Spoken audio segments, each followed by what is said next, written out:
You are listening to the Mark Guzman Podcast Experience.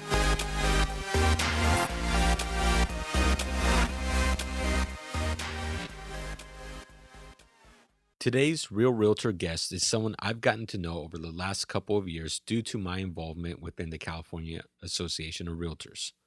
I originally met him in 2016 when he was the chair for the Young Professionals Network. I have crossed paths with him many, many times, and I'm glad to have him on the podcast today. There are some big chunks of tangible advice in this episode for every real estate agent out there. Many takeaways that you can apply to your own business. So I hope you enjoy.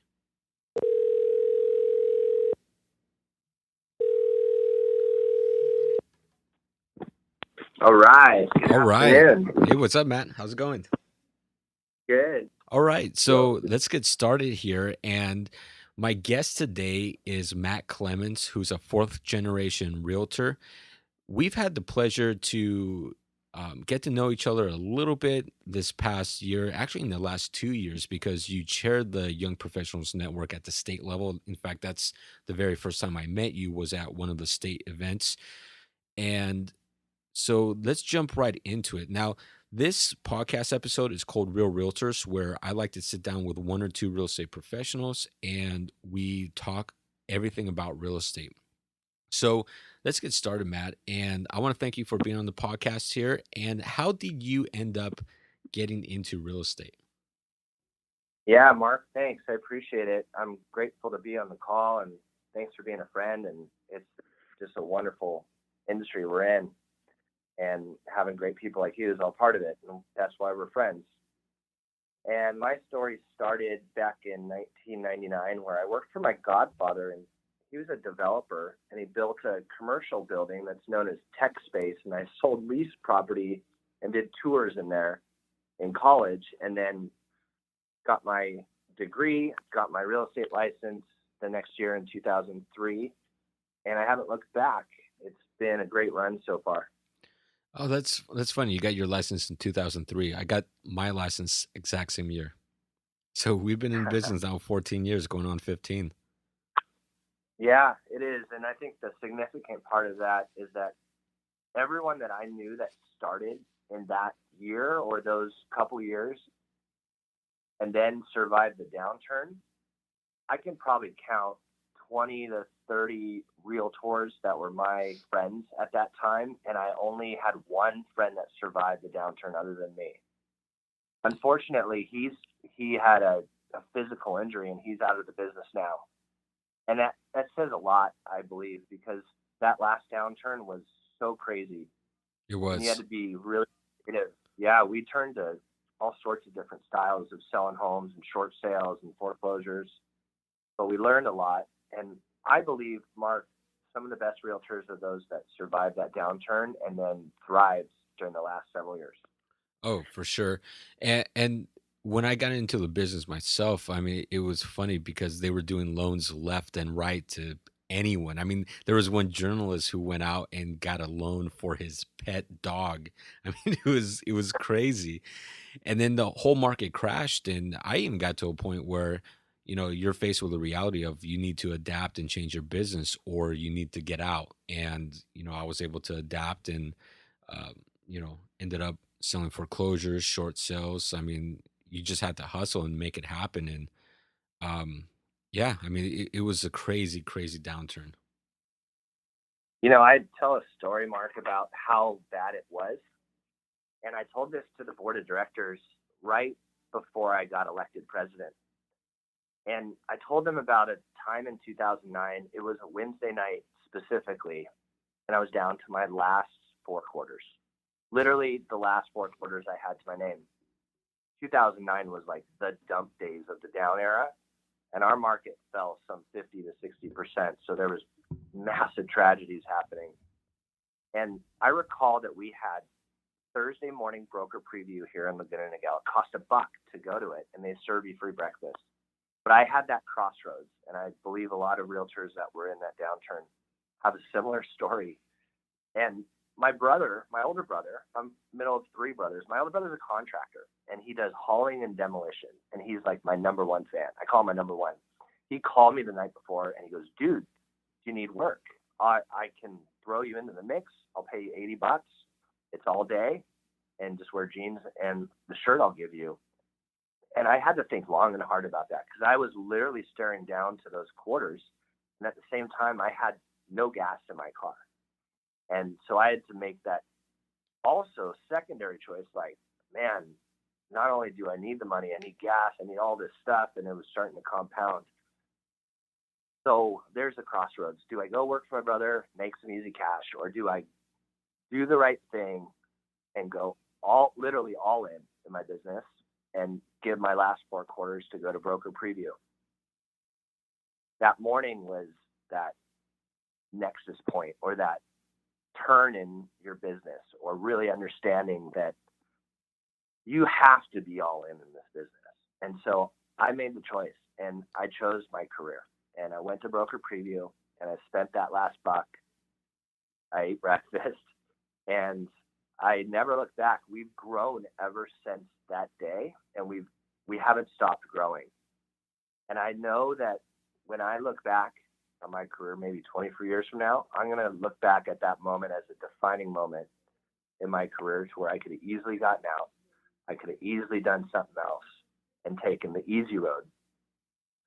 And everyone is faced with decisions like that. If you do what is easy, your life will be hard. But if you do what is hard, your life will be easy. Yeah, very interesting, and that's a great story. And yeah, you made the right decision going to the marketing meeting and broker tour. I mean, there's do you know Gary Vaynerchuk?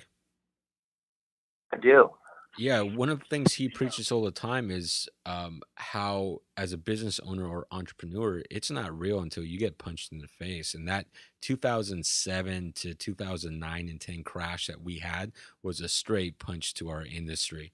And if you were able to survive it, get through it, I mean, that says a lot about how you can adapt. And I think your mentality and mindset, and it makes sense why you've grown ever since, right?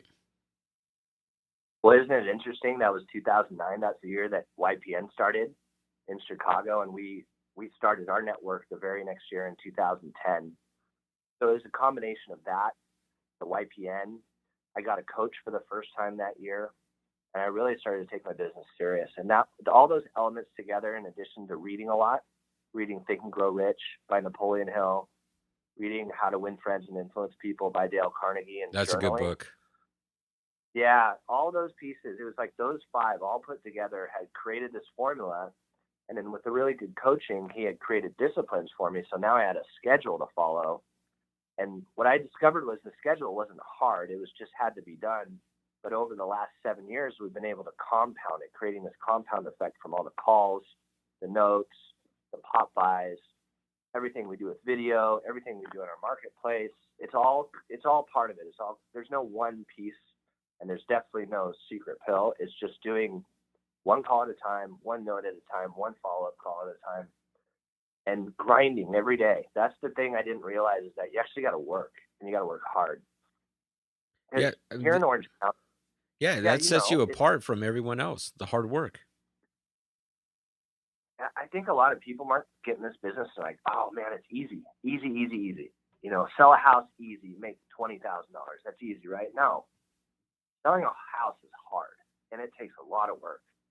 And you have to be really good strategically if you're a listing agent, and have to understand the playbook of sales, and what every move matters, because it costs your seller potentially money or keeping money in the end. It's not just experience, but it's everything that leads up to that. And then you create this business and you create this customer base, and they're all satisfied and happy and telling friends. And now you have a business that's really starting to grow and create momentum. And then that funneled straight into the referral business that we run. And it's been the best thing that's ever happened to me by far in terms of a career. I'm lucky to be here. Honestly, I'm just grateful. And because it could have easily turned that other way, that dark Wednesday night, and who knows where I would have been right now. Yeah. Well, congratulations on your success and getting through that challenge. Now, you got your license in 2003. What prior to the actual crash, what were some of the challenges you faced as a brand new realtor?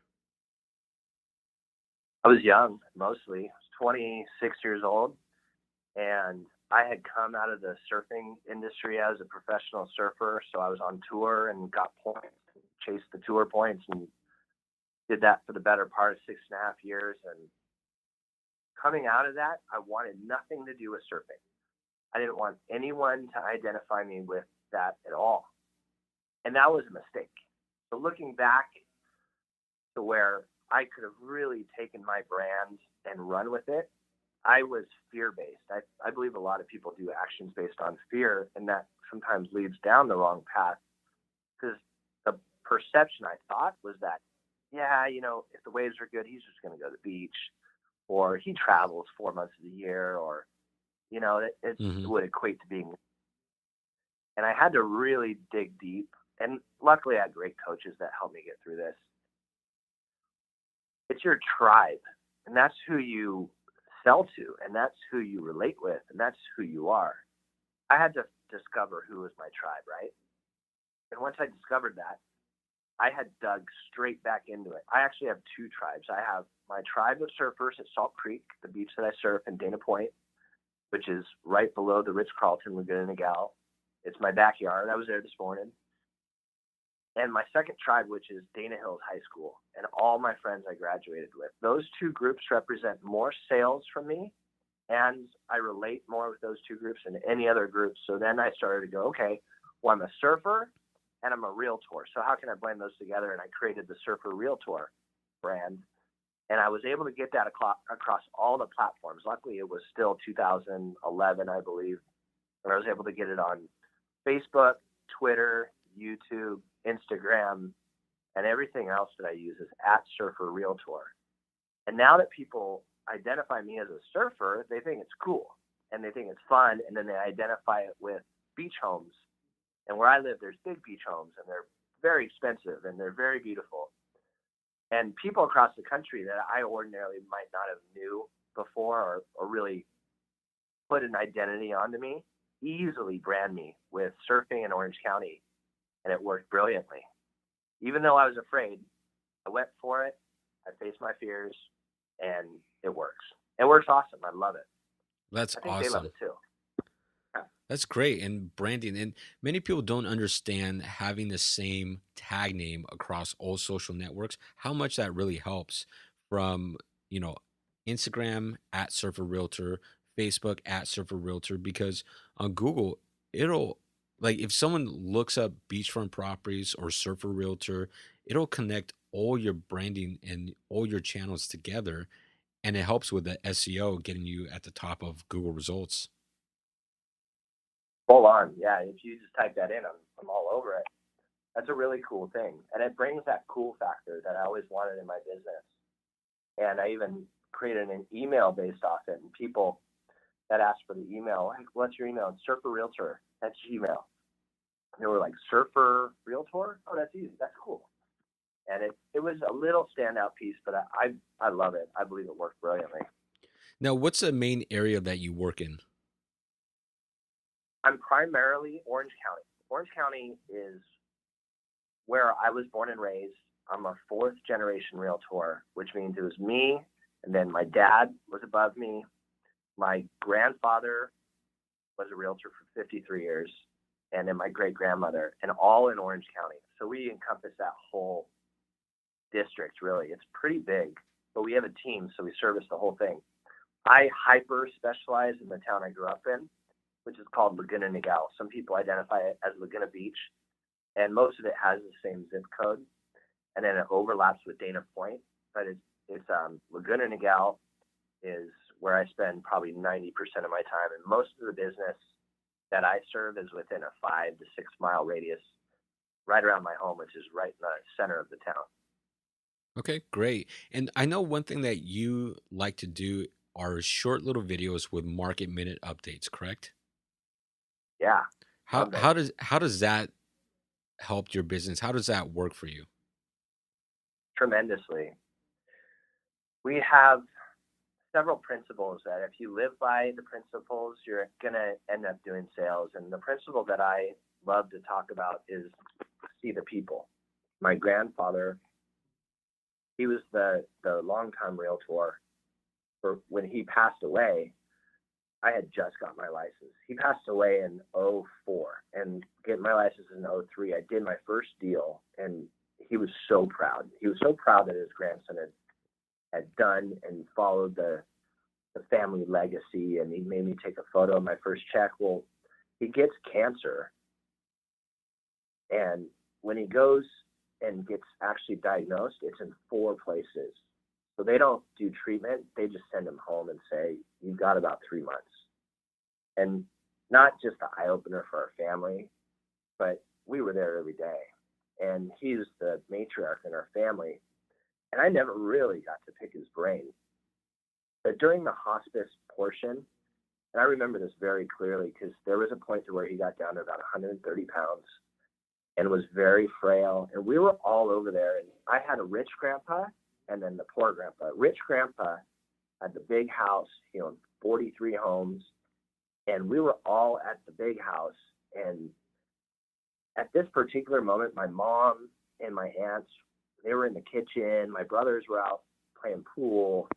And the other family was just not where we were in the living room, which was we were watching a ball game. We're huge baseball fans. And I remember finally getting the courage up enough to ask my grandpa this critical question. And he was in his favorite love seat. And I thought he was asleep, honestly. His eyes were closed and he had 7 layers of blankets on. And I mean, 2 weeks basically before, 3 weeks, something like that before he died, he was frail. And I didn't even think he would hear what I said. But I remember I had the opportunity. I leaned over and I whispered, "Hey, Grandpa, Grandpa." And I go, "What's the secret to real estate?" And he he sat up in his chair with great intention and opened his eyes and leaned over with a smile, like a chagrin almost, and said, "See the people." He whispered, "See the people." And then he went right back into that state of sleep. And that was the main advice that I got. And when you have a business that is sales based and you can base the principle off see the people, that's what I added in with the video part was I wanted to see, and I asked myself the question, I go, how can I maximize, how can I see as many people as possible every single day? And I can see people in appointments or pop bys or being in the field or being in leadership. But the power of video and being able to syndicate that to thousands, tens of thousands, hundreds of thousands, potentially even millions, depending on how you syndicate, you're able to see a lot of people. And so I started doing that in 2009 or 2010. We started simply with a market minute. We wanted it to be short, good information, and weekly. And so we did that. And then we modified even different versions of it. I was shooting film this morning, and I even love another thing I call the 9-second video, where I use it for lead follow-up in a lot of cases, or to touch base in the event that I can't do a full phone call, or maybe noise is an issue, or I just want to have them see my face. And the 9-second video is the same principle. It's see the people. It's usually something like, "Hey, Mark, I just want to let you know the home inspection came back, came out perfectly clean. That's really good news for us. I'm going to let you know what the next step is tomorrow. I'll be in touch tomorrow at 9 a.m. Have a great day." And that little touch versus doing it through a text, or especially email, which I'm not a big fan of, but having people see that emotion gives them the emotion, and that ties our bond closer. And that's what the whole video principle is around seeing the people and being seen and being known as the market go-to person. And when you do that through video, you become the market authority automatically. And so we instituted that very early on. We've never looked back. I love that advice. I mean, that's probably amazing piece of advice right there. One thing that I've done with a few people that hit me up on the DM is I reply back to them, not in text, but in video format. And it's the exact same response. So you're 100% right. Your grandfather was 100% right with that advice, see the people, because it's really about getting your face in front of people. Absolutely. Couldn't agree more. Now, I want to also congratulate you because you're the 2018 president-elect for your local association, correct? That is correct. Yeah, congratulations, meaning you're going to be president in 2019. So, congratulations on that. And both you and I are heavily involved in our local associations. This is my first year just stepping into the state association arena. I know you've been in it for a few years. And so, I want to ask you what got you involved in organized real estate and how has it benefited your personal life and your work life? Oh my gosh. I'll start with the benefits or everything. I couldn't imagine my business without it right now. I'll tell you the whole reason that I do leadership is just to honor my grandfather. And that is so deeply embedded in me because my grandfather was a director with his local association for 25 years and he was president twice. I didn't really know that though. I came from a real estate family and I was just naturally inundated with what real estate sales meant and what mortgage was and how escrow and title works. And it didn't really come to me as like, oh my gosh, I'm going into real estate. Like, and what does that mean? And what is that legacy? But you know, the leadership part and legacy, I believe they go together when they're done for the right reason. And and when I had that opportunity to start YPN back in 2010, that was that pivotal moment to where I knew we were on to something special. And I also knew that if we started a group like YPN, that had never been done before in the history of real estate. And I knew that if my grandpa was still alive, he would have loved it. He would have loved the videos. He would have loved the collaboration. I come from right on the border of Gen X and millennials. So I played Nintendo for fun when I was a kid. And I relate Nintendo to our style of leadership, which is, you ever played the game Mike Tyson's Punch Out? Oh, yeah. One of the hardest games. Mike Tyson was so gnarly in that game. And he had to come up against like 12 fighters, starting with Glass Joe. And then when you worked your way to Bald Bull, he was like the first really hard guy. And this is the analogy is, okay, you want to come in real estate. I love to share and give. Part of my makeup as a Gen Xer / millennial. So it's kind of like give you the code to Bald Bull, and then I'll just walk you through step by step on how to beat him. And I'll walk you through on how to beat the next guy and the next guy. And that's basically what YPN does. And then being a part of YPN was that stepping stool that led me onto board of directors and then onto state, then onto national, and then onto the presidency. So they all go together, but it has to be done for the right reason. If you're doing it for ego, yeah. If you don't love it, you'll fail. You have to do it because you're truly a servant of the people, of the realtors, and you want to give first. So that's a major piece. Totally agree. Totally agree. And for the listeners that are not familiar with the acronym YPN, it simply stands for the Young Professionals Network. Now, what have you noticed, or how have the challenges been different in the local and state associations? Ooh, great question. The challenges are very different. The state association, I believe, is critical when it comes to legislation. And as a director for the California Association of Realtors, I'm active with my legislators, and we're really, really good at blocking bills. We're also great at supporting bills, but we're best in the business at blocking. And one of the examples is called Legislative Day. So we go up to Sacramento as part of our normal business meetings. There's 800 of us that go up, but then we'll bring another 3,000 up and literally fill the Capitol for a day and show our presence. But we also have the opportunity to talk to our elected officials about particular legislation that's on the table. finding out how they're going to vote, and helping essentially homeowner rights is what our job is, and that's our duty. So that it's all foreground around that particular piece. That's the CAR, the California Association of Realtors.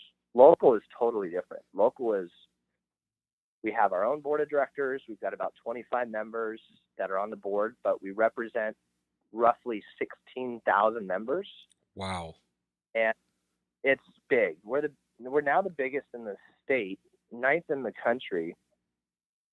And I don't say that to impress anybody. I just say that to impress upon you that we have definite needs local that need to be addressed. And sometimes it's little things and sometimes it's big things, but there's always something that comes up. So we're a little more in the weeds on local, and then we see from a 30,000 foot view on state. And then national, I would say we see things at a 50,000 foot view. What are some of the local issues you're dealing with at this time? Because I know, like up here in Contra Costa area, East Bay of San Francisco, we're dealing with rent control. I mean, that's a huge thing in our Yeah, area right now. Every city's looking at rent control and ways in order to impose additional assessments on property owners. you're right. Up in the Bay Area, your local issues not only are rent control, but also the attack of Costa Hawkins. And that's going to come up on the state level as well. Down south, we don't have that issue, but rents, although they're very, very high, the conversation will come up. We have a housing shortage down here. We just simply aren't building enough homes, and nationally, it's even worse. We need to build 1.6 million units nationally just to keep pace. California, we have population influx that happens on a consistent, constant basis. And Southern California, particularly the LA Orange County region, is very acutely hit with a lot of transplants. And the challenge right now is that we can't build up like a lot of other communities. And my hometown, we have one development left, and that's it. We're built out. So the question is going to be where do we build next, and which direction do we build next? It's a housing shortage. That obviously the prices are up, and that's a major component to that too. That's the major issue. Okay. For the realtors that are listening that may want to get involved, well, not may, they should get involved, but but how can they begin getting involved? In my experience, it's much easier to just dabble with one thing to start off with, see how you like it, maybe experiment with a few different committees on your local association. But what's, in your opinion, the best way for a realtor to get involved with the community in organized real estate? I can tell you this: you get involved, your business will invariably go up for many reasons. It's mostly because you're creating more contact and building more trust. I would start if I was younger, under say first couple years in the business, I would start with YPN, and that is ultimately the best place to start because you're going to go into a group of people that just want to help you and grow and become friends, and that's what you're looking for. I had great advice that I had from a past president from our association. She said, if you want to get involved, only do 2 committees, but make sure you love them. So I think great ones are education, be on the education committee, and be on the YPN. Those 2 are great combinations for anyone who wants to grow. And those are great entry points too. And tap yourself on the shoulder and just show up. That's what I would recommend. Thanks. I mean, that's really good advice, and yeah, it's just really getting started, just get into something. But I totally agree on the YPN. I went to the YPN Leadership Summit in August this year, and it was amazing experience because it was held in Chicago, and it was 200 chairs and vice chairs for local young professional network associations, and they had us mixing and matching from table to table, and it was like musical chairs for the professionals there. But it was amazing opportunity because I met so many new people, so many people that and we were just all sharing our advice for how can we improve the network, how can we improve the association, how can we improve our own business. And for me, it's always been about learning everything about the industry, taking it back and educating clients, because that's how you really stand out, when you can educate your clients better than the next person and they just want to work with you. Yeah, agreed. So, um, we are a few days away from Thanksgiving. And in fact, this episode will air tomorrow, the day before Thanksgiving. So, in preparation, we like to ask our guests what they're doing for Thanksgiving. So, what are you up to for Thursday? I will be at Dad's at 3 o'clock. Dad lives a hot point 9 miles, point 0.9 away from my house. We'll be going there at 3 o'clock and watching football and basically just relaxing until then. It's going to be a nice break. We've been pretty busy this year. Yeah, we, Nice. we traditionally do Dad's house. That's home base for everyone too. And he's had the house since 1978. It's a house I grew up in, so it's always cool to come back. Very cool. How's the surfing at this time of year? Really good. So glad you asked. We are just finishing up the last of our southern hemisphere swells, which means we get south swells between basically May and November. And when they come late season, they typically come bigger. But then we're also transitioning where we get the north swells, which is a completely different direction. Those generate off the Aleutian Islands mostly and travel a few thousand miles to get to us. Those are actually the better swells because they're bigger, more powerful, more impactful.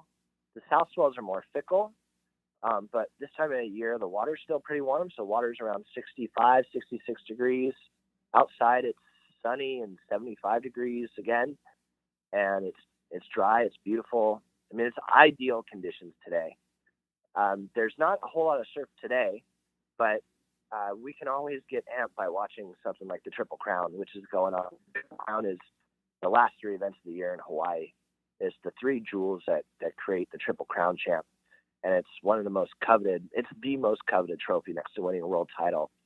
And so sometimes when it's flat like today, I can either watch video or track the swell or just surf.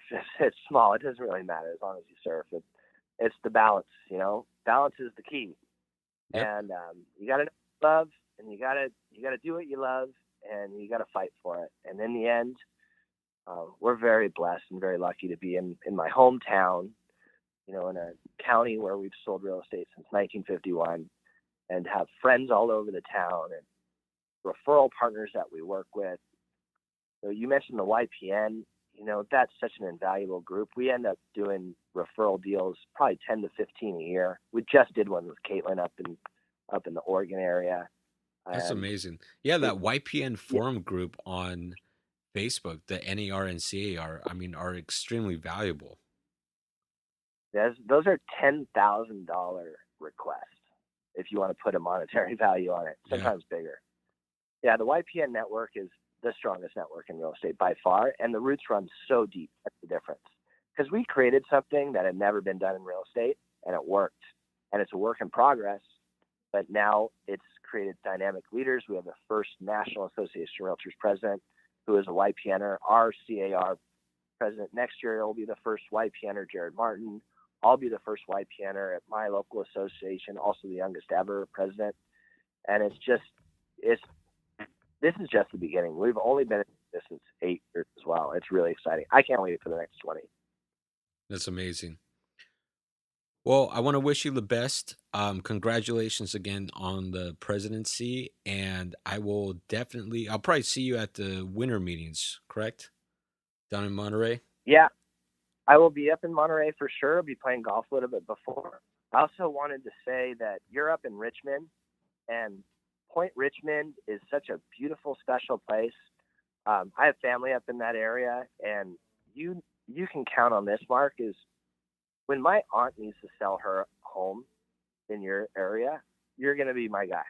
Go to, and that's the power of YPN. And I would never even hesitate. I wouldn't even want to look anyone else up. I trust you that much. And that's what YPN represents. That's why we're friends. But that's like the beginning. And it's what's so cool about our industry and what we've done and where we're going. So proud to be part of it. Yeah, I appreciate that. And next time you're up here in Richmond, let's schedule some time to go out to lunch or something.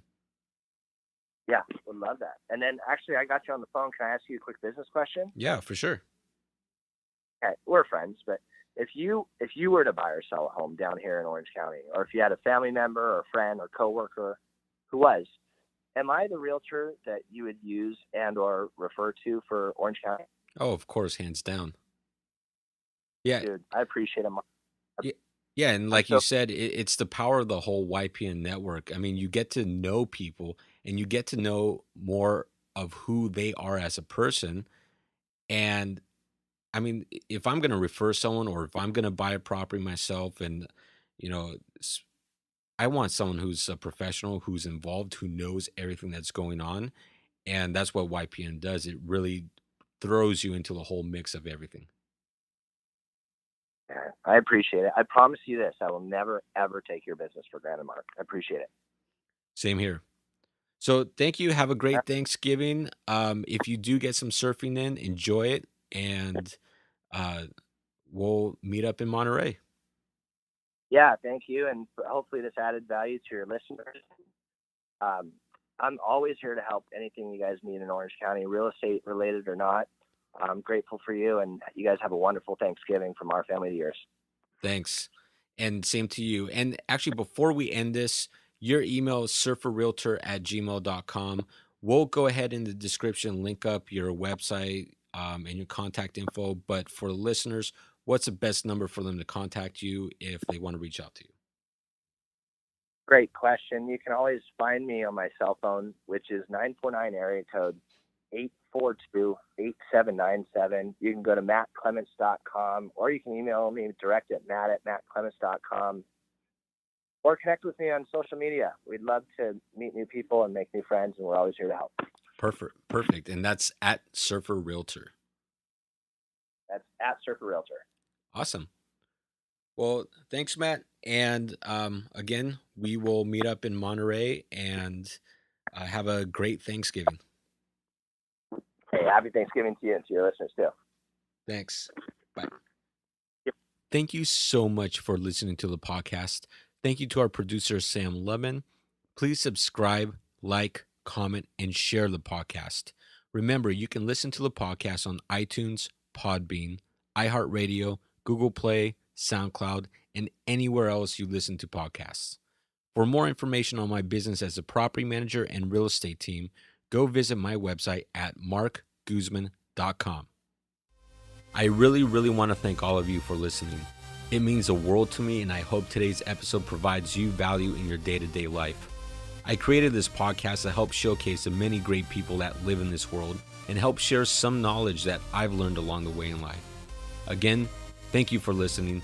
Check out our sponsors, and I'll catch you on the next episode.